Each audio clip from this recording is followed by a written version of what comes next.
নমস্কাৰ গ্ৰহণ কৰিব। মই আজি আন এটা বিষয়বস্তু লৈ সামাজিক মাধ্যমৰ যোগেদি পুনৰ ৰাইজৰ মাজলৈ আহিছোঁ। আজিৰ বিষয়বস্তু হৈছে যিটো পলিটিকেল আপডেট। অসমৰ চাৰিওফালে এতিয়া ৰাজনৈতিক বতাহ বলি আছে। আমি সকলোৱে গম পাইছোঁ যে এইকেইদিন আপোনাৰ প্ৰাৰ্থীত্ব ঘোষণা কৰিছে বিভিন্ন ৰাজনৈতিক দলে, আৰু এনে ধামধুমীয়াত চাৰিওফালে এক নিৰ্বাচনী বতাহে আপোনাৰ ধুই গৈছে সকলোকে।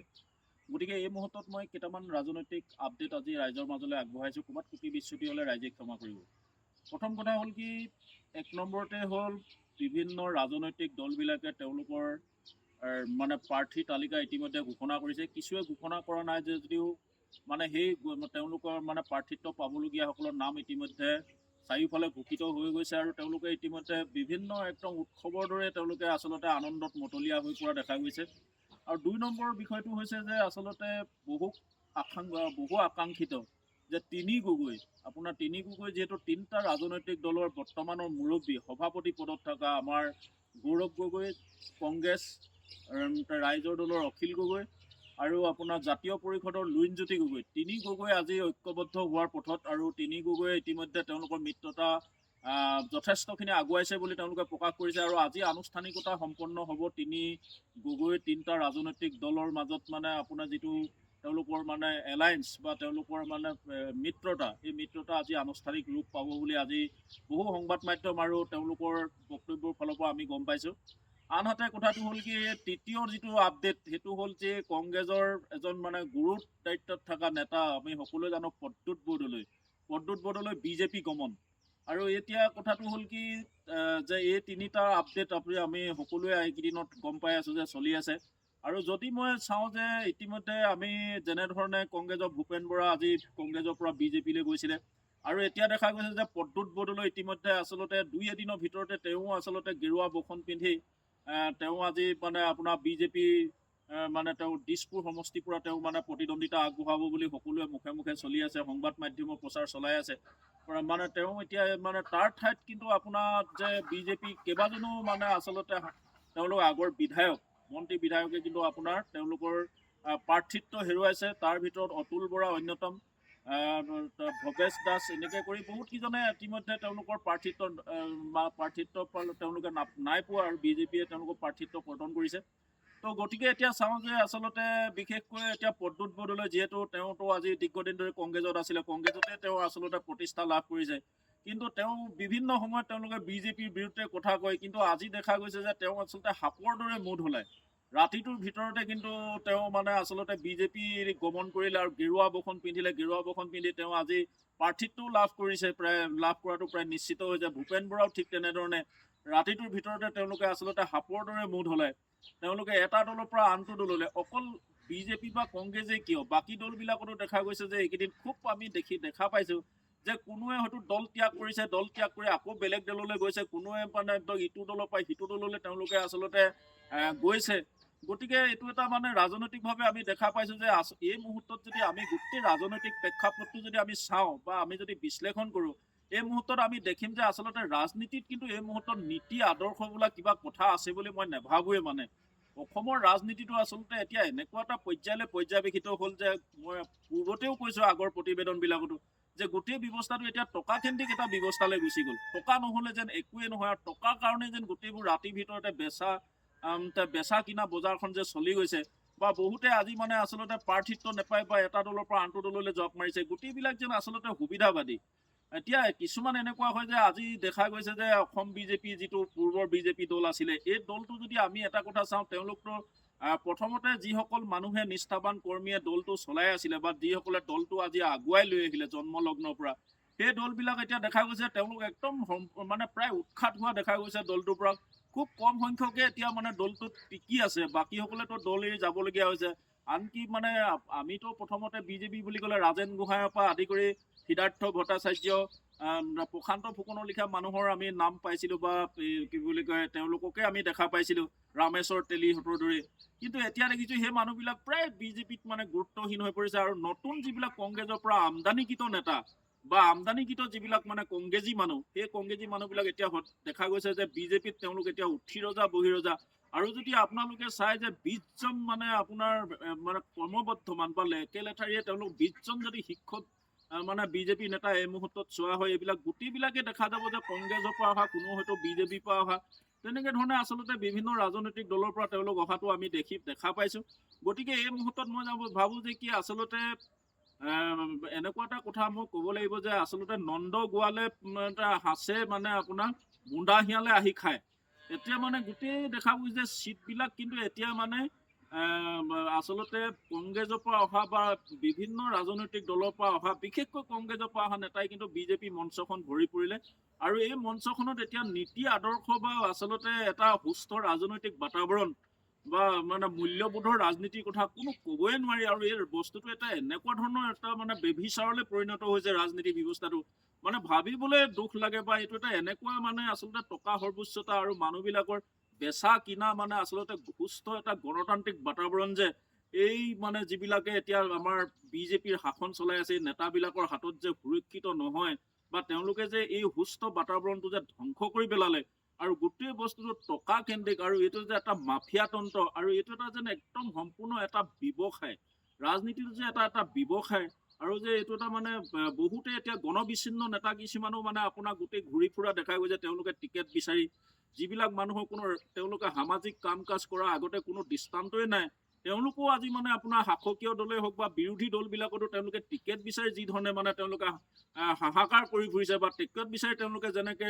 ধাংখুলি খাই ফুৰিছে, মানে একদম ভাবিব নোৱাৰি। মানে আচলতে এই ব্যৱস্থাটো মানে এতিয়া বহুতে দেখা গৈছে যে টিকেট পাবৰ কাৰণে তেওঁলোকে পইচা ইনভেষ্ট কৰে, টিকেট পাবৰ কাৰণে তেওঁলোকে ইমান কোটি কোটি টকা ইনভেষ্ট কৰিছে, আৰু তেওঁলোকে যেন আপোনাৰ ৰাতিটোৰ ভিতৰতে বা আপোনাৰ 5-6 মাহৰ ভিতৰতে যেন তেওঁলোক গোটেই ৰাইজখনৰ কাৰণে বা সমাজখনত তেওঁলোকে বহুত যেন উন্নয়নমূলক কাম বা তেওঁলোকে যেন এটা সামাজিক মানুহ বা তেওঁলোকে যেন একদম গোটেই সমাজখনৰ কাৰণে যে গোটেই জীৱনটো তেওঁলোকে ত্যাগ কৰিছে, কষ্ট কৰিছে, জনসাধাৰণৰ কাৰণে যে তেওঁলোকে গোটেইখিনি উৎসৰ্গিত কৰিব, তেনেকুৱা ধৰণৰ এটা মনোভাৱেৰে কিন্তু তেওঁ সমাজখনৰ চাৰিওফালে তেওঁলোকে মানে বিশেষকৈ টিকেট প্ৰত্যাশাৰ কাৰণে, টিকেট পাবৰ কাৰণে তেওঁলোকে মানে যেনেধৰণে কৰি ফুৰিছে, যেন এইটো এটা একদম তেওঁলোকৰ ইনভেষ্ট মানিহে, যেন ব্যৱসায়ত তেওঁলোকে পইচা ইনভেষ্ট কৰিব, আৰু সেই টকা তেওঁলোক বিধায়ক জিকিলে বা বিধায়ক হোৱাৰ পাছত তেওঁলোকে কিন্তু সেই গোটেই টকাটো তেওঁলোকে কিন্তু তাৰ 2-3 গুণ টকা তেওঁলোকে উঠাব বা তেওঁলোকে নিজৰ পকেটলৈ আনিব।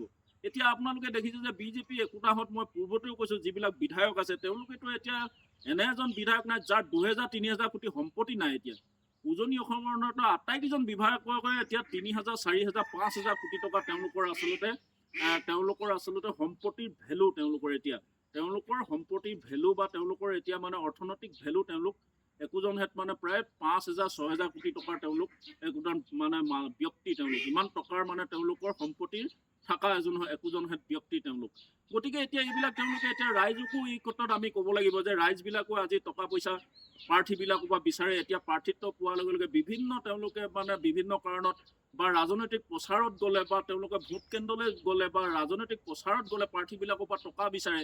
আচলতে টকা যেতিয়া বিচাৰে, তেওঁলোকে টকা যেতিয়া খৰচ কৰিব, সেই টকাটো তেওঁলোকে আকৌ উঠাই আনিবলৈ বিচাৰে ৰাজনৈতিক প্ৰেক্ষাপটখনৰ পৰা। গতিকে এনেকে এতিয়া অসমৰ এটা একদম অসুস্থ ৰাজনৈতিক বাতাবৰণ, আৰু মই ভাবোঁ যে কি আমি একচুৱেলি এটা পৰিৱৰ্তনকামী ৰাজনৈতিক ব্যৱস্থা বা ৰাজনৈতিক দল আমি গঠন কৰাটো অত্যন্ত প্ৰয়োজন আছে অসমৰ মানে ভৱিষ্যতৰ স্বাৰ্থত।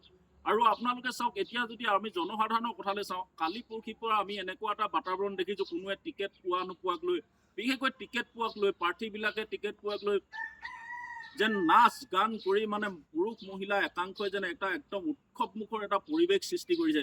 আপুনি যাব নোৱাৰে ৰাজপথতে, তেওঁলোকে আচলতে মানে আপোনাৰ তেওঁলোকে ডাঙৰ ডাঙৰ মানে ফুল ভলিউম দি তেওঁলোকে পিছত গান বাজনা লগাই নাচ গান কৰি থকা দেখা গৈছে। বিভিন্ন উৎফুল্লিত হৈছে, গাড়ী মটৰত তেওঁলোকে উঠি বিভিন্ন প্ৰচেছন কৰা দেখা গৈছে। আচলতে এই মানুহবিলাকে পাইছে কি? আপুনি যদি আজিৰ দিনটোত চাই যে অসমৰ কিমান ল'ৰা আজি চিকিউৰিটি গাৰ্ডৰ কাৰণে আপোনাৰ কেৰেলা, চেন্নাইৰ পৰা আদি কৰি আপোনাৰ বিভিন্ন ঠাইত মানে তেওঁলোক গৈ মকৰল হৈ আছেগৈ, আপোনাৰ বাংগালুৰু চাংগালুৰু এনেকুৱাবিলাক ভাৰতবৰ্ষৰ বিভিন্ন ঠাইত। কিন্তু আমি যদি চাওঁ, ইমান ল'ৰা আজি বহিৰাজ্যগামী হৈছে। আচলতে এই ল'ৰাবিলাক গৈছে কি কাৰণে? পিতৃ মাতৃয়ে তেওঁলোকক এটা ভাল উপাৰ্জনৰ পথ দিব পৰা নাই, বা অসমত এতিয়া এনেকুৱা এটা হৈছে যে ইয়াতে থলুৱাভাৱে তেওঁলোকে নিজে কাম বন কৰি খাব পৰা এটা মানসিকতা তেওঁলোকক গঢ়ি তুলিব পৰা নাই, বা চৰকাৰবিলাকেও তেওঁলোকক মানে টকা পইচা কেইটকামান দি সহায় কৰি যে তেওঁলোকৰ মানে যাতে তেওঁলোকে নিজে নিজৰ ওপৰত মানে নিজৰ ভৰিত থিয় দি কাম কৰি খাব পৰাকৈ এটা পৰিৱেশ তেওঁলোকে সৃষ্টি কৰিব পৰা নাই, বা তেওঁলোকে বাহিৰত এখন বজাৰ সৃষ্টি কৰিব পৰা নাই।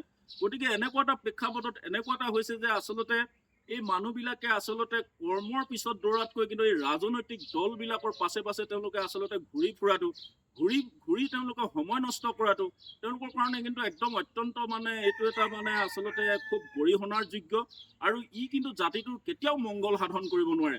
আচলতে অসমীয়া জাতিক এই মুহূৰ্তত প্ৰয়োজন আছে কৰ্মসংস্কৃতিৰ প্ৰয়োজন আছে।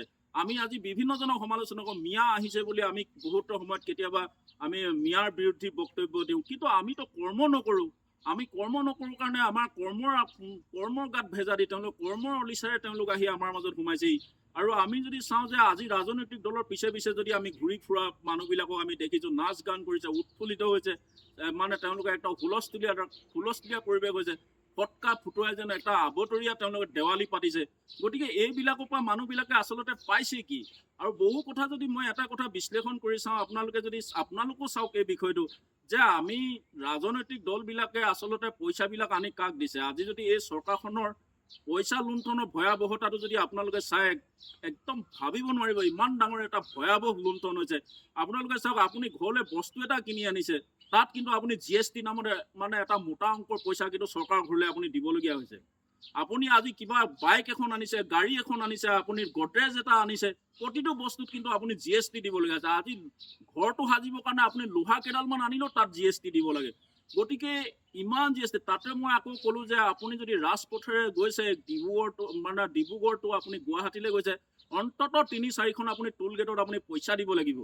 গতিকে এই পইচাবোৰ আচলতে এতিয়া জনপ্ৰতিনিধিবিলাকে আহি বা শাসকীয় পক্ষই আহি পেলাই ৰাইজক বিলাইছেহি। আৰু এটা কথা যে আত্মনিৰ্ভৰশীল আঁচনি আপোনাৰ তেওঁলোকে আৰু এটা এই নতুনকে তেওঁলোকে যিবিলাক আঁচনি চৰকাৰে দিছে, মানে আপোনাৰ অৰুণোদয় আঁচনি, এই আঁচনিবিলাকৰ পইচা যে তেওঁলোকেতো নাজানে, এই পইচাবিলাক যে আচলতে তেওঁলোকে মাহে মাহে 2-3বাৰকে ধাৰ লৈ পেলাই এই পইচাবিলাক যে অসমৰ মহিলাসকলক আনি দিছেহি।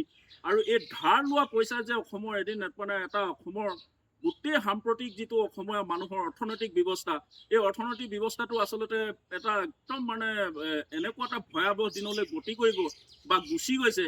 ই কিন্তু অসমীয়া মানুহৰ একদম মানে এটা মানে অত্যন্ত ভয়াৱহ দিনলৈ অসমীয়া মানুহে গৈ আছে। গতিকে চৰকাৰখনে এনেকে ধাৰ ঋণ লৈ এনেকে জনসাধাৰণৰ পৰা তেওঁলোকে আচলতে টেক্সৰ নামত বিভিন্ন তেওঁলোকে ইলিগেলি তেওঁলোকে মানে চিণ্ডিকেটৰ নামত যিবিলাক পইচা আমাৰ পৰা সংগ্ৰহ কৰিছে, সেই পইচাবোৰ আনি ৰাজনৈতিক মেল মিটিঙত খৰচ কৰিছে। আৰু এই মেল মিটিঙত পোৱা পইচাই এসোপা মানুহে যে আজি তেওঁলোকে যে আচলতে আবতৰীয়া দেৱালী পাতিছে, আবতৰীয়া বিহু পাতিছে, আবতৰীয়া যে ৰং আনন্দ কৰিছে, এই পইচাবোৰ আহিছে ক'ৰ পৰা তেওঁলোকে এবাৰ হ'লেও নিজকে প্ৰশ্ন কৰেনে? আৰু মই ভাবোঁ যে কি এই চলিত বিত্তীয় বৰ্ষতে কিন্তু অসমৰ ধাৰ কিন্তু আপোনাৰ প্ৰায় 2 লাখ কোটি অতিক্ৰম কৰিব। অৰ্থাৎ প্ৰতিজন শিশুৰ জন্ম হৈ তেওঁ জনমূৰি আয় আপোনাৰ 50,000 ওপৰত ধাৰ হ'ব। আৰু মইতো ধাৰ মাৰিছে বুলিতো কেতিয়াও শুনা নাই।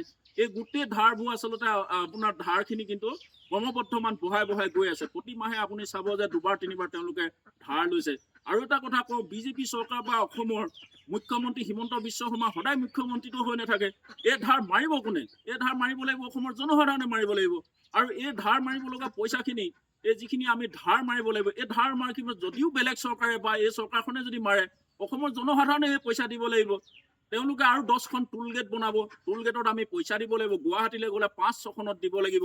আমি GST নামত আৰু পইচা দিব লাগিব। চৰকাৰবিলাকেতো নিজস্ব তেনেকুৱা কোনো ইনকাম নাই, তেওঁলোকেতো আপোনাৰ জনসাধাৰণৰ পৰা এই পইচা নি দিবগৈ লাগিব। গতিকে মই জনসাধাৰণক কৈছোঁ যে ৰাজনৈতিক ব্যৱস্থাটো আচলতে আমি ইমান গুৰুত্ব আৰোপ কৰা বা ইমান উৎফুল্লিত হোৱা, ইমান আনন্দ প্ৰকাশ কৰা কোনো অৱকাশ নাই। আমি চৰকাৰবিলাকক আচলতে কাম কৰিবলৈ তেওঁলোকক আমি বাধ্যত পেলাব লাগিব। ৰেলগাড়ী এখন চলিবৰ কাৰণে যেনেকৈ এডাল চি বনাই দিয়া হয়, গতিকে ৰাজনৈতিক ব্যৱস্থাটো এই যিবিলাক আমাৰ জনপ্ৰতিনিধি, এই জনপ্ৰতিনিধিবিলাকে যাতে ৰাজনৈতিক ক্ষমতা অপব্যৱহাৰ কৰিব নোৱাৰে, যাতে তেওঁলোকে এটা ৰেলৰ চি দৰে যাতে তেওঁলোকক ৰাইজে মানে এটা চি প্ৰস্তুত কৰিব লাগে যাতে তেওঁলোকে সেইধৰণেহে যাব লাগে। এতিয়া এনেকুৱা হৈছে যে আপোনাৰ বিভিন্ন শিতানত অহা পইচা মাৰি তেওঁলোকতো এতিয়া 5,000 6,000 কোটি টকা একোজন জনপ্ৰতিনিধি, আৰু তেওঁলোকক দেখি তেওঁলোকে আপোনাৰ ৰাতিটোৰ ভিতৰতে ধনী হোৱা দেখি এতিয়া এনে কিছুমান মানুহ মানে ৰাজনৈতিক ফিল্ডখনত জঁপিয়াই পৰা দেখা গৈছে যে যিটো আচলতে মানে আপোনাৰ এই গোটেই বস্তুটো যেন তেওঁলোকে ব্যৱসায় এটা ষ্টাইললৈ লৈ গৈছে, আৰু তেওঁলোকে প্ৰথমতে ইনভেষ্ট কৰিব টিকেটটো পাবৰ কাৰণে, আৰু টিকেট পোৱাৰ পিছত মানে ৰাইজৰ টকা পইচা, ৰাইজৰ উন্নয়নৰ নামত অহা টকা পইচা মাৰি তেওঁলোকে কিন্তু একোজন ব্যাগুম ধনী মানুহ হোৱাৰ তেওঁলোকৰ যি মানসিকতা, এই মানসিকতাই কিন্তু অসমৰ সুস্থ ৰাজনৈতিক বাতাবৰণটো বিনষ্ট কৰিছে।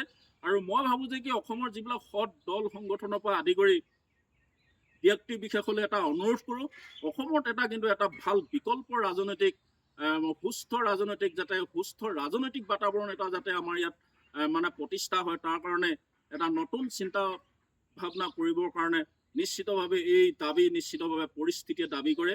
আৰু মই ইয়াকে ক'লোঁ, ক'ৰবাত কুটি বিচ্যুতি যদি হৈছে আপোনালোকে মোক ক্ষমা কৰিব। জয় আই অসম।